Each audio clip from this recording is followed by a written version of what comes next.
So, talagang feeling ko, napakalaking help na dumating si Taka sa kanyang life. Yes. Uy! Hindi, paano ka na-help ni Taka? Nung naging kami, Oo. madami. Kasi even the process nung sa sa nationality ko, or even yung mga bagay na kunyari sa teams na kailangang ayusin, siya talaga yung gumagawa. Halos lahat talaga. Kasi hindi ako nakakabasa ng fluent sa Japanese talaga. Nakapagsalita ako pero ate, hindi fluent. So, may mga part doon about tax, about mga munisipyo, mga ano. Siya, sabi ko, Daddy, I can't. Please. So siya, sobrang laki nun. Actually, isa rin na malaking tulong is yung kahit wala yung family member mo doon, nandyan siya. Merong tagasalo nung stress mo. Minsan down ka na. Magiging okay ka din. Kasi nga, nasasabihan mo siya, nandyan siya.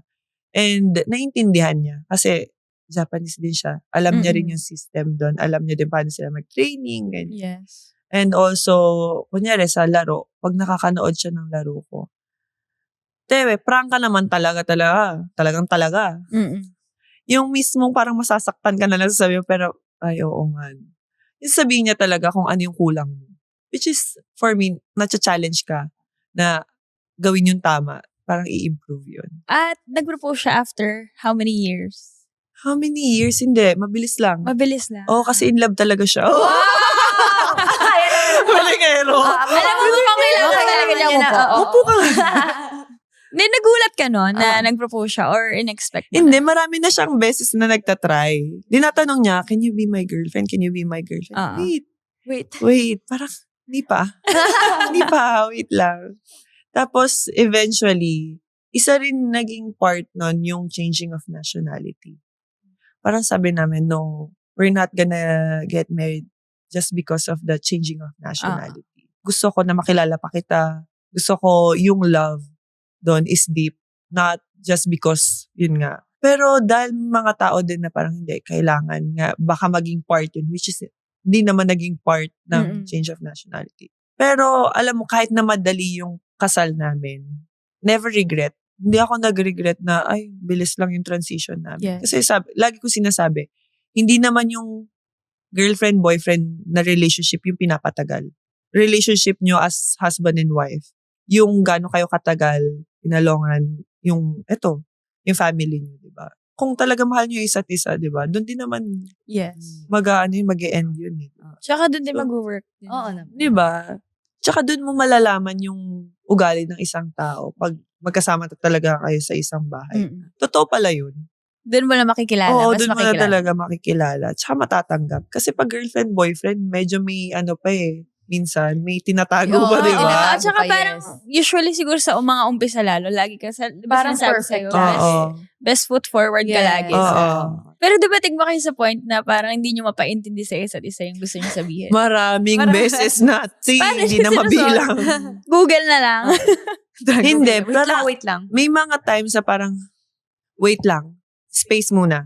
Space muna. Kasi pag galit ka natin, di ba, minsan, di mo na talaga. Mas hindi mo napapaintindi. So, wait lang. Tapos, yun na, pag relax na kami dalawa, yun na yung parang, eto yung gusto kong sabihin. Parang ganun. So, mas naiintindihan namin. Pero may mga times pa rin na kahit relax ka na, parang, hindi pa rin niya magets or hindi ko pa rin magets. Okay na, hiya mo na yun. Pero sa difference sa culture, ano yung naging adjustment? More on siguro yun sa time. Kasi di ba sa Japan, parang ito yung plano natin. Ito yung oras. Pag nabago, magagalit siya. Di ba tayo mga Filipino, ay, wag na tayong pumunta. Pero nakaset na yung utak mo na pupunta kayo. Yung mga times na ganun, na parang yun yung pinaka-adjustment namin dalawa na, ito gagawin natin kinabukasan. Ganito. Magigising ka ng late. Tapos, di na tayo tutuloy, di na tayo. Magagalit siya. So, nag-adjust ka dun sa hanggang ngayon nag-a-adjust mo rin ako. Ganun akala ko siya na yung parang hindi na siya, medyo naiintindihan na niya kapag may mga planong hindi natuloy. Feeling ko dahil part na ng culture niya, parang hirap na rin siya. Hirap na rin. Tagal niya nakasanay. Ako na talaga yung mag-a-adjust. Minsan kasi pag mag-isa ka, ang lungkot maglakad. Tapos, alam mo, kahit dito sa Pilipinas, pag naglalakad ako sa mall, mag-isa, lagi ako nakayuko. Nahiya kasi ako. Parang feeling ko lahat sila nakatingin sa akin. Kasi ang laki mo. Oo, bira lang kasi makakita ng ganyan. Pero Siyempre, kilala ka pa. Kahit pinagtitinginan nila dahil sa height, pero nahihiya talaga. Kahit sa Japan, kahit parang alam mong wala silang pakialam sa'yo, mahihiya ka talaga. Or nafe-feel mo na lang talaga na, ang sad ng buhay ko, ako lang mag-isa. Parang ganon. Paano ka na kumakain? Natuto ka na magluto? Oo, sa Japan talaga ako natuto magluto. Mga YouTube lang. Pero nagluluto ka ng mga Filipino food? Oo. Yun lang maluluto ko talaga. Tanongin mo ako sa mga Japanese na luto, kakaunti lang alam ko, parang 3 lang ata, 4. Ramen. Charot. Puro ramen. Instant pa. O hindi naman. O yun naman si ate. Huwag mo na mapahiya. Pero si Taka, marunong siya magluto? Hindi. Prito. Okay. Hindi. Feeling ko marunong siya magluto kaso hindi lang niya ginagawa. Kasi chef yung tatay niya, may restaurant sila sa sa province nila. Marunong siyang magprito. Tinatamad lang siya. Hindi, kasi dito ako luluto. Ina-expect niya. Or labas. Mahilig siya kumain sa labas.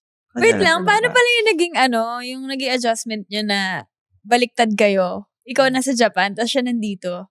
Ay, nahirapan siya. Parang alam mo yung feeling nasa Pilipinas pa rin ako. Ganun yung na-feel mo? Oo. Even my sister, siya yung nag-aasikaso sa kanya. Kasi syempre, bago lang din siya dito sa Pilipinas. May mga times kasi na parang, kunyari, sa pagdadrive, mga times na parang namamali siya ng way or ano. So, kasi baliktad. Or yung mga tipong, alam mo yung pa-curve, mga ganyan, na mag-slow down ka. Tapos may mga mabibilis. So, may mga accident minsan nangyayari. Baka nasambulan si Taka dito ng ng magic hand. Maraming beses na, kunyari may sakit siya, beshi matutulog ka na lang, ate, si Taka, gano'n. Pwede bang padalahan ng gamot? Ate, pwede ba padalahan ng pagkain? So, nag-stay siya with your family? Eventually, lumipat na siya dun sa bahay namin. Kasi hindi siya umuwi sa bahay. Doon siya umuwi sa condo. Ako alam ko na pag mag-isa siya, mahirapan siya. Kasi hindi siya nagluluto. Starbucks lang, te. Wow. Breakfast Starbucks niya. everyday? Kaya nga ang daming sticker ang daming pinalit Oo. Gusto mo ng tumbler? Gusto mo ng planner? Kompleto niya ang planner. Totoo. Saan siya pinaka nag-struggle? Tingin ko sa food. Kasi 'di ba sa Japan, punta ka lang ng 7-Eleven, makakabili ka na ng lunchbox, makakabili ka na. At saka quality yung food nila doon. Yes. Kahit saan. Sa kanya, yun yung lagi niyang hinahanap. Tapos, dahil foreign, passport, hindi siya makagawa ng GCash noon. So, kailangan niya mag-withdraw ng money. Yung sweldo niya noon, sa akin dumidiretso kasi nga dollar. Paano na ako magbibigay sa kanya ng pera? Wala rin siyang GCash. Kailangan ko pang gumawa ng card ko, ibibigay ko pa sa kanya. Hirap na hirap siya doon. Di ba sa Japan kasi tap-tap lang, sa cellphone, ganyan. So, yun talaga yung mga pinaka-nahihirapan siya. Tingin ko yun yung nag-struggle talaga siya. Grabe! Nabitin na naman tayo sa kwento ngayon! Kung gusto mo pa ng dagdag kwento, huwag mag-alala! Pag may time, kita tayo ulit sa susunod na episode. Grab a spot! Relax lang! At makitambay sa kwentuhan namin. Walang pressure. Chill lang. Follow us on YouTube, Spotify, at Apple Podcasts para mapakinggan ang buong episodes ng Ang Podcast ng Mga May Time.